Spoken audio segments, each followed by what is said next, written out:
বন্ধুরা, তোমরা কেমন আছো? আশা করি তোমরা খুব ভালো আছো। আমিও খুব ভালো আছি।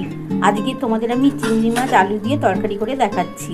আর দেখে নাও বন্ধুরা, আমার কিন্তু চিংড়ি মাছ দেখো এই যে ধুয়ে বেছে কোটা হয়ে গেছে। এই যে চিংড়ি মাছ নিয়ে নিয়েছি, আলু নিয়ে নিয়েছি, আর এটার মশলা বাটবো পেঁয়াজ, আদা, রসুন, এই তিনটে আমি একসাথে বেটে নেবো। তারপর কীভাবে রেসিপিটা করব তোমরা অবশ্যই দেখতে পাবে। বন্ধুরা দেখো, আমার কিন্তু চিংড়ি মাছের মধ্যে নুন আর হলুদ দিয়ে দিয়েছি। এটা ভালো করে মাখিয়ে নিচ্ছি।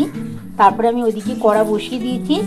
এই যে দেখো বন্ধুরা, কড়া বসিয়ে দিয়েছি। কড়ার মধ্যে তেলটা একটু গরম হলে আমি চিংড়ি মাছটা খুব কড়া করে ভাজবো না, খুবই আধ ভাজার মতন ভেজে আমি নামিয়ে নেবো। তারপরে কিন্তু ওই তেলের মধ্যেই আমি আলুটা দিয়ে দেবো। বন্ধুরা দেখো, চিংড়ি মাছ আলুর তরকারি করার জন্যে পেঁয়াজ, এক টুকরো আদা আর 4 কোয়া রসুন আমি বেটে নিয়েছি। আর কাঁচা লঙ্কাটা আমি পরে ছিঁড়ে ছিঁড়ে দিয়ে দেবো।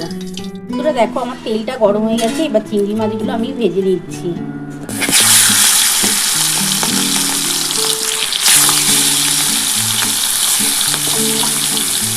চিংড়ি মাছটা একটু হালকা করে ভেজে নেবো বন্ধুরা, খুব কড়া করে ভাজবো না, তাহলে কিন্তু এই চিংড়ি মাছ আলুর তরকারিটা খেতে ভালো লাগবে না। একটু আধ ভাজার মতন ভেজে আমি তুলে নেবো।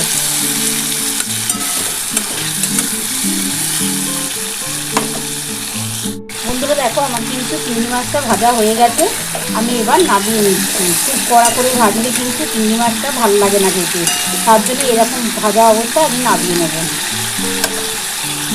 বন্ধুরা দেখো, আমার চিংড়ি মাছটা কিন্তু ভেজে তোলা হয়ে গেছে। এবার এই যে তেলটা রয়েছে, আর আমি কিন্তু কোনো রকম তেল দেবো না। এই তেলের মধ্যে এবার আমি কিন্তু আলুগুলো দিয়ে দিচ্ছি।